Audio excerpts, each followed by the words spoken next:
Indian literature part 2। India में art, culture और literature की परंपरा काफी रिच और एंशिएंट रही है।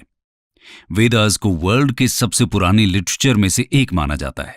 इंडियन लिटरेचर की इस 2 पार्ट सीरीज के पहले वीडियो में हमने वैदिक पीरियड से लेकर 10th सेंचुरी एडी तक इंडियन लिटरेरी कल्चर के एवोल्यूशन को देखा था। आज हम इसके आगे की कहानी को देखेंगे। 11th सेंचुरी से 2 नए ट्रेंड्स ने इंडियन लिटरेचर के एवोल्यूशन को डिफाइन किया। पहला ट्रेंड था टर्क्स और मंगोल्स का इंडिया में सेटल होना और इंडियन लिटरेचर पर उनका कल्चरल इन्फ्लुएंस। वहीं दूसरा ट्रेंड इंडिया में भक्ति और सूफी मूवमेंट के स्प्रेड से रिलेटेड है। मॉडर्न इंडो आर्यन लैंग्वेजेस जैसे कि हिंदी, बंगाली, असमीज, पंजाबी, मराठी एटसेट्रा का डेवलपमेंट इन्हीं 2 इन्फ्लुएंसेस से प्रभावित था। इसके बाद 18th से 19th सेंचुरी में ब्रिटिश कॉलोनियल रूल के दौरान एक नया ट्रेंड देखने को मिला।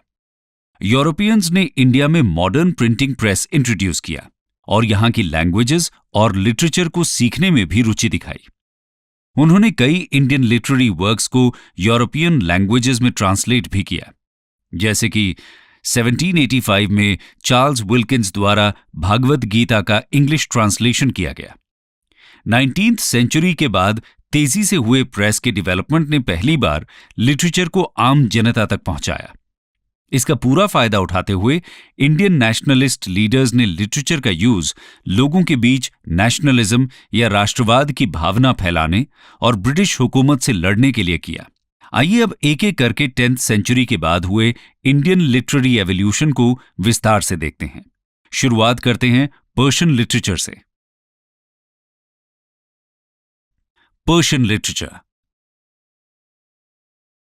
पर्शियन लैंग्वेज संस्कृत जितना ही पुराना है। माना जाता है कि दोनों का डेवलपमेंट एक कॉमन इंडो यूरोपियन लैंग्वेज से हुआ था। इंडिया में पर्शियन का इंट्रोडक्शन टर्क्स और मंगोल्स के द्वारा 12th सेंचुरी एडी में किया गया था। पहले दिल्ली सल्तनत और फिर मुगल्स के समय पर्शियन कोर्ट लैंग्वेज या दरबार की भाषा हुआ करती थी, यानी कि सारे ऑफिशियल वर्क्स पर्शियन में रिकॉर्ड किए जाते थे। इंडिया में पर्शियन लैंग्वेज के शुरुआती पोएट्स में से एक अमीर खुसरो थे, जिनका टाइम पीरियड 1253 से लेकर 1325 तक का है। खुसरो सूफी सेंट निजामुद्दीन औलिया के डिसाइपल थे। पर्शियन में उनकी पोएट्री कलेक्शन को दीवान कहते हैं। इसके अलावा उन्होंने नूसिफर और मसनवी देवाल रानी खिज्र खान भी लिखा, जिसमें सुल्तान अलाउद्दीन खिलजी के बेटे खिज्र खान और राजपूत प्रिंसेस देवल रानी की कहानी को दर्शाया गया है। सल्तनत काल के दौरान पर्शियन में कई किताबें लिखी गईं। अधिकतर सल्तनत की हिस्ट्री के बारे में थी और अपने सुल्तान को ग्लोरीफाई करती थी। जियाउद्दीन बर्नी इस समय के सबसे फेमस हिस्टोरियन थे। तारीख फिरोज शाही और फतवाए जहांदारी उनके इंपॉर्टेंट वर्क्स थे। तारीख फिरोज शाही फिरोज शाह तुगलक के रूल तक दिल्ली सल्तनत के इतिहास को बयां करती है। वहीं फतवा-ए जहांदारी मुस्लिम रूलर्स के द्वारा फॉलो किए जाने वाले राजनैतिक मूल्यों पर केंद्रित है। बर्नी के अलावा मिन्हाज-उस-सिराज भी इस समय के फेमस हिस्टोरियन थे। इंडिया में पर्शियन लिटरेचर मुगल साम्राज्य के दौरान अपनी ऊंचाइयों पर पहुंचा। मुगल डिनेस्टी के फाउंडर बाबर ने अपनी आत्मकथा तुज़ूक बाबरी टर्किश में लिखी थी। इसे आगे चलकर अकबर ने पर्शियन में ट्रांसलेट कराया था। हुमायूं नामा हुमायूं की बहन गुलबदन बानु बेगम के द्वारा लिखी गई थी। इसमें दिल्ली के थ्रोन को दोबारा कैप्चर करने के लिए किए गए हुमायूं के स्ट्रगल्स को दर्शाया गया है। अकबर वैसे तो खुद पढ़े लिखे नहीं थे, लेकिन उन्होंने कई राइटर्स और हिस्टोरियंस को संरक्षण दिया। अबुल फजल अकबर के कोर्ट हिस्टोरियन थे। उनके द्वारा लिखा गया ऐन अकबरी और अकबरनामा मुगल सोसाइटी और पॉलिटी को समझने का सबसे इंपॉर्टेंट सोर्स है। अकबर ने रामायण, महाभारत, उपनिषद जैसे कई संस्कृत वर्क्स को पर्शियन में ट्रांसलेट करवाया। महाभारत के पर्शियन ट्रांसलेशन को रज़्मनामा कहते हैं। इसके अलावा जहांगीर की आत्मकथा तुज़ूक जहांगीरी भी पर्शियन में ही लिखी गई है। वहीं शाहजहां नामा और आलमगीर नामा शाहजहां और औरंगजेब के शासनकाल को डिस्क्राइब करते हैं। 1707 में औरंगजेब की डेथ के बाद मुगल साम्राज्य पॉलिटिकली अनस्टेबल हो गया। इसके बाद लेटर मुगल्स का समय आता है, जहां से पर्शियन लैंग्वेज का डिक्लाइन शुरू हो जाता है। धीरे धीरे पर्शियन की जगह उर्दू लैंग्वेज लेने लगती है। लास्ट मुगल रूलर बहादुर शाह जफर खुद उर्दू के एक फेमस पोएट थे। जफर इनका पेन नेम था। तो आइए अब उर्दू लिटरेचर के बारे में विस्तार से जानते हैं।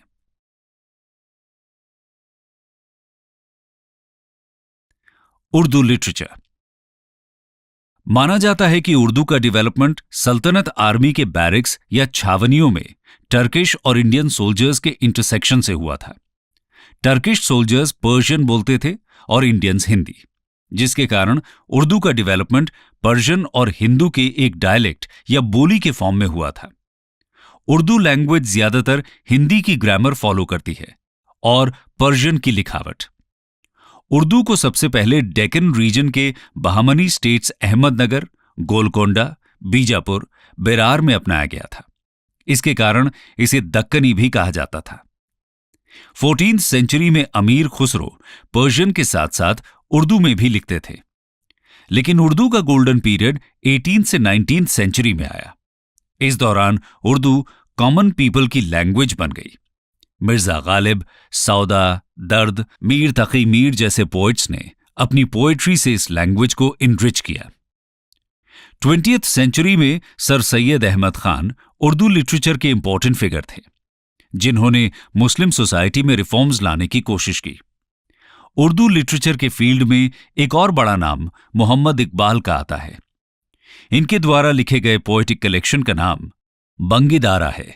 इसी कलेक्शन में इकबाल ने सारे जहां से अच्छा हिंदोस्तां हमारा गीत को लिखा, जो इंडिया में आज भी राष्ट्र प्रेमियों के बीच काफी लोकप्रिय है। हिंदी के फेमस नॉवेलिस्ट प्रेमचंद भी हिंदी से पहले उर्दू में ही लिखते थे। अब प्रेमचंद का नाम आ ही गया है, तो चलिए हिंदी लिटरेचर की बात करते हैं।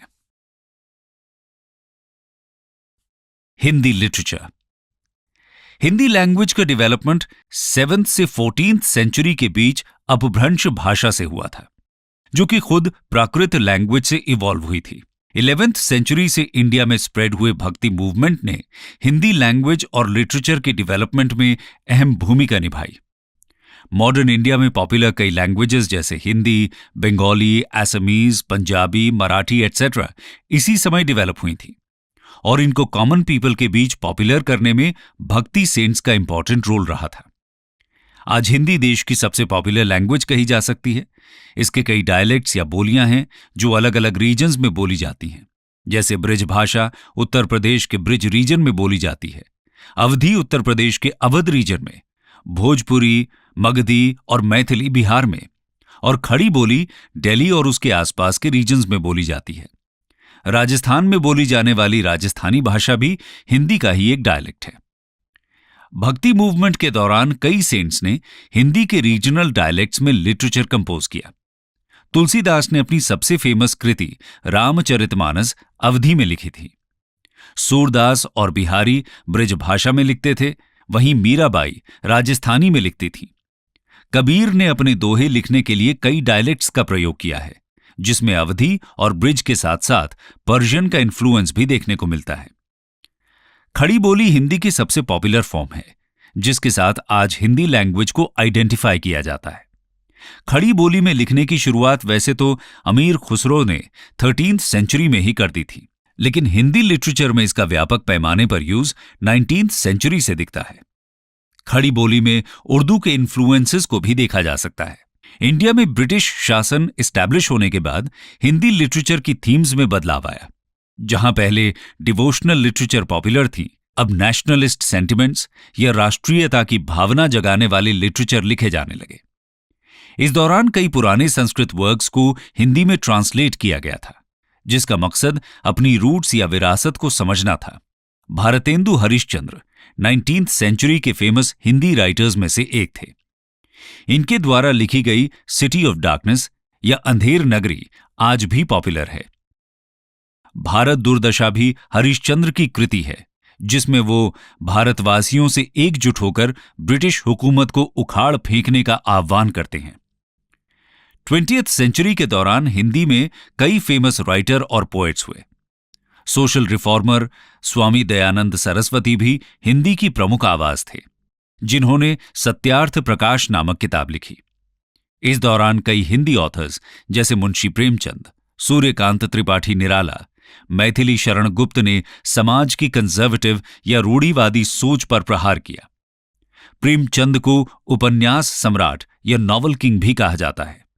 गोदान, गबन, रंगभूमि प्रेमचंद के कुछ फेमस उपन्यास हैं। हिंदी लिटरेचर के कुछ और नोटेबल राइटर्स में सुमित्रा नंदन पंत, रामधारी सिंह दिनकर, हरिवंश राय बच्चन, महादेवी वर्मा का नाम प्रमुख है। महादेवी वर्मा को समाज में महिलाओं के मुद्दों पर लिखने के लिए पद्म विभूषण से भी सम्मानित किया गया था। हिंदी लिटरेचर के बाद आइए अब बंगाली और रिलेटेड लैंग्वेजेस के लिटरेचर को जानते हैं। Bengali, Assamese and Odia literature. Hindi की तरह बंगाली, असमीज और ओडिया का डेवलपमेंट भी मिडीवल एजेस में ही हुआ था। इनके डेवलपमेंट में भी भक्ति सेंट्स का इंपॉर्टेंट रोल रहा था। ये तीनों लैंग्वेजेस आपस में काफी सिमिलर हैं, लेकिन रीजनल डिफरेंसेस के कारण इनकी स्क्रिप्ट और बोलचाल में डिफरेंसेस आ गए हैं। बंगाली की बात करें तो भक्ति मूवमेंट के दौरान बंगाली में कई डिवोशनल वर्क्स लिखे गए, जिन्हें मंगल काव्यास कहते हैं। बंगाल ब्रिटिश के अधीन आने वाले इंडिया के रीजन्स में सबसे पहला था। 1800 में इंग्लिशमैन विलियम कैरी के द्वारा सेरामपुर में प्रिंटिंग प्रेस एस्टैब्लिश की गई थी। बैप्टिस्ट मिशन प्रेस नाम की इस प्रिंटिंग प्रेस ने बंगाली लिटरेचर स्प्रेड करने में इंपॉर्टेंट रोल प्ले किया। कैरी ने खुद बंगाली ग्रामर और एक इंग्लिश बंगाली डिक्शनरी भी पब्लिश की थी। ब्रिटिशर्स का कंट्रीब्यूशन मोस्टली इंडियन कल्चर को समझने और इंडिया में क्रिश्चियनिटी स्प्रेड करने से इंस्पायर्ड था। बंगाली कम्युनिटी इंडिया की पहली कम्युनिटीज में से थी जिन्होंने सोशल रिफॉर्म्स या सामाजिक सुधार और नेशनलिस्ट सेंटिमेंट्स स्प्रेड करने के लिए प्रेस और लिटरेचर का सहारा लिया। 18th सेंचुरी में राजा राम मोहन रॉय बंगाल के इंपॉर्टेंट राइटर्स में से एक थे। अपने बंगाली जर्नल संवाद कौमुदी और पर्शियन जर्नल मिरातुल अखबार के द्वारा रॉय सती प्रथा, पॉलीगमी या बहुविवाह, चाइल्ड मैरिज जैसे सोशल इवल्स के खिलाफ आवाज उठाते थे। ईश्वर चंद्र विद्यासागर और अक्षय कुमार दत्त राम मोहन रॉय के कंटेम्पररी थे, जिन्होंने अपने लिटरेचर के थ्रू सोशल रिफॉर्म्स के आइडियाज को लोगों तक पहुंचाया। बंगाली लिटरेचर में बंकिम चंद्र चट्टोपाध्याय का नाम भी इंपॉर्टेंट है। उनका सबसे फेमस नॉवल आनंद मठ लेट 18th सेंचुरी के सन्यासी विद्रोह से इंस्पायर्ड था। हमारा नेशनल सॉन्ग वंदे मातरम भी आनंद मठ से ही लिया गया है। नोबेल प्राइज जीतने वाले पहले भारतीय बंगाली राइटर और पोएट रविंद्रनाथ टैगोर थे। उनको 1913 में अपने बंगाली वर्क गीतांजलि के लिए लिटरेचर के नोबेल से सम्मानित किया गया था। 20th सेंचुरी में शरत चंद्र चैटर्जी, काजी नजरुल इस्लाम, आरसी दत्त जैसे कुछ नाम हैं जिन्होंने बंगाली लिटरेचर में अपना कंट्रीब्यूशन दिया। बंगाली के बाद असमीज की बात करें तो मिडीवल एजेस में कई कोर्ट क्रॉनिकल्स या दरबार इतिहास असमीज में लिखे गए थे। इन्हें बुरांजीज कहा जाता था, जो असम रीजन के अहोम किंग्स के इतिहास दर्ज करती थीं। ऑफिशियल वर्क्स के अलावा भक्ति सेंट शंकर देवा की असमीज डिवोशनल पोएट्री बहुत पॉपुलर है। मॉडर्न असमीज लिटरेचर में पद्मनाभ गोहाइन बरुआ और लक्ष्मीनाथ बेजबरुआ ने अपनी छाप छोड़ी है। असमीज के बाद ओडिया लैंग्वेज की बात करें तो मिडीवल एजेस से सरला दास और उपेंद्र भांजा की राइटिंग्स पॉपुलर हैं। मॉडर्न टाइम्स में राधानाथ रे और फकीर मोहन सेनापति ओडिया लिटरेचर के पॉपुलर नेम्स हैं। आइए अब गुजराती लिटरेचर के बारे में जानते हैं। Gujarati literature. Earliest Gujarati literature 14th से 15th सेंचुरी के भक्ति सॉन्ग्स के फॉर्म में है। डिवोशनल राइटिंग्स में नरसिंह मेहता का नाम पॉपुलर है। इन्होंने लोकल फोकलोर्स और लॉर्ड कृष्णा के डिवोशनल सॉन्ग्स का फ्यूजन किया था।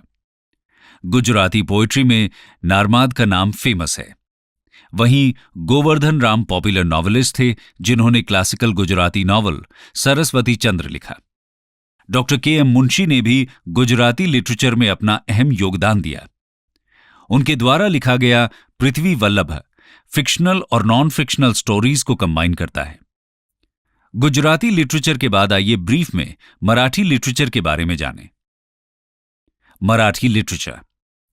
मराठी लैंग्वेज का ओल्डेस्ट लिटरेचर 13th सेंचुरी के सेंट ज्ञानेश्वर के द्वारा लिखा गया था।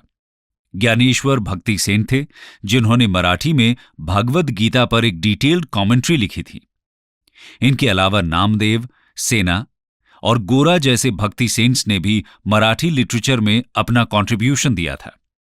16th सेंचुरी के पॉपुलर भक्ति सेंट एकनाथ ने भागवत पुराण और रामायण पर मराठी में कमेंट्रीज लिखी। सेंट एकनाथ के द्वारा लिखी गई डिवोशनल पोएम्स आज भी महाराष्ट्र में पॉपुलर हैं। तुकाराम और रामदास इस समय के दूसरे पॉपुलर भक्ति सेंट्स थे। मॉडर्न टाइम्स की बात करें तो इंडिपेंडेंस मूवमेंट के दौरान मराठी लैंग्वेज में भी कई न्यूज़पेपर्स और पैम्फलेट्स पब्लिश किए गए। इनमें सबसे पॉपुलर था बाल गंगाधर तिलक द्वारा निकाला जाने वाला मराठी न्यूज़पेपर केसरी। अपने न्यूज़पेपर के थ्रू तिलक ब्रिटिशर्स की दमनकारी नीतियों के खिलाफ आवाज उठाते थे। तिलक के अलावा M.G. Ranade, G.T. माधोलकर, K.T. Telang Marathi language के पॉपुलर राइटर्स थे। मराठी लिटरेचर के बाद आइए अब पंजाबी लिटरेचर की बात करते हैं। पंजाबी लिटरेचर। पंजाब की जियोग्राफी ने इसके कल्चर के साथ साथ इसके लिटरेचर को भी इन्फ्लुएंस किया है। इंडिया के नॉर्थ वेस्टर्न बॉर्डर पर सिचुएटेड इस स्टेट में इंडियन इन्फ्लुएंस के साथ इस्लामिक इन्फ्लुएंस भी देखने को मिलता है। Punjabi literature 2 major scripts Gurmukhi और पर्शियन में लिखा मिलता है। सिख समुदाय की होली बुक आदि ग्रंथ साहिब मोस्टली गुरुमुखी में लिखी गई है, लेकिन इसमें कबीर, नानक, दादू के दोहे भी शामिल हैं, जिसकी वजह से हिंदी का इन्फ्लुएंस भी हमें इसमें देखने को मिलता है। आदि ग्रंथ साहिब को सिख धर्म के 5th गुरु गुरु अर्जन देव जी ने कंपाइल किया था। इसके बाद लास्ट सिख गुरु गुरु गोबिंद सिंह जी ने आदि ग्रंथ में बाकी गुरुओं की भी वाणी जोड़ी, जिसके बाद ये गुरु ग्रंथ साहिब बन गया। रिलीजियस लिटरेचर के अलावा पंजाबी में कई लव स्टोरीज, पोएम्स और कई एपिक्स भी लिखी गई हैं। सोहनी महिवाल, सस्सी पुन्नू और वारिस शाह के द्वारा लिखा हीर रांझा पॉपुलर लव स्टोरीज हैं। बाबा फरीद और बुल्ले शाह की सूफी पोएट्री रूलर्स और कॉमन पीपल दोनों के बीच पॉपुलर हुई। मॉडर्न पंजाबी लिटरेचर की बात करें तो वो राष्ट्रीयता और देश प्रेम की भावना से इंस्पायर्ड थी। भगत सिंह का लेजेंडरी सॉन्ग रंग दे बसंती चोला इसका क्लासिकल एग्जाम्पल है। इस दौरान पुराने रूलर्स को याद करने का ट्रेंड चला, जिन्होंने ब्रिटिश हुकूमत से लोहा लिया था। भाई वीर सिंह के द्वारा लिखा राणा सूरत सिंह इसी ट्रेंड का हिस्सा है। डॉक्टर मोहन सिंह और पूरन सिंह पंजाबी लिटरेचर के कंटेम्पररी राइटर्स हैं। आइए ब्रीफ में इंडियन लिटरेचर को समराइज कर लेते हैं। समरी। दोस्तों, इंडियन लिटरेचर की इस 2 पार्ट सीरीज में हमने एंशिएंट से लेकर मॉडर्न टाइम्स तक के लिटरेचर को जाना।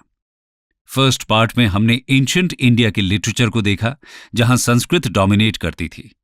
वेदास, रामायण, महाभारत, उपनिषद जैसे सनातन धर्म के इंपॉर्टेंट टेक्स्ट्स, जिन्हें हमने पार्ट 1 में स्टडी किया था, संस्कृत में ही लिखे गए थे। इसके साथ ही हमने प्राकृत और पाली लैंग्वेज में लिखे इंपॉर्टेंट जैन और बुद्धिस्ट टेक्स्ट्स को भी जाना। पार्ट 1 में हमने 4 major Dravidian languages Tamil, Telugu, Kannada और मलयालम के लिटरेचर को भी डिस्कस किया था। सेकेंड पार्ट में हमने इंडियन लिटरेचर की स्टोरी को 10th सेंचुरी से शुरू किया। 10th सेंचुरी से 14th सेंचुरी तक इंडियन लैंग्वेजेस का ट्रांजिशनल फेज माना जा सकता है, जब मॉडर्न इंडिया में पॉपुलर सभी लैंग्वेजेस का डेवलपमेंट हुआ। 18th सेंचुरी के बाद जब इंडिया ब्रिटिश के अधीन आ गया तो नेशनलिस्ट लिटरेचर का दौर चला। इस दौरान भारतीय समाज की बुराइयों को सुधारना और आजादी के लिए लड़ना मेन थीम्स रहीं। इस मैसेज को जन जन तक पहुंचाने में प्रिंटिंग प्रेस का अहम रोल था। आजादी के बाद एजुकेशन और लिटरेसी का स्प्रेड होने से लिटरेचर सोसाइटी के हर सेक्शन में फैला है।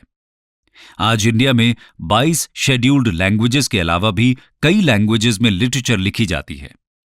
बदलते जमाने में लिटरेचर कंपोज करने का तरीका भी बदला है। आजकल कई किताबें ऑनलाइन लिखी और पब्लिश की जाती हैं, जिन्हें हम कंप्यूटर और मोबाइल के थ्रू पढ़ सकते हैं। आखिर में हम यही कह सकते हैं कि इंडियन लिटरेरी ट्रेडिशन जितना एंशिएंट है, उतना ही डाइवर्स और एनरिच्ड भी है।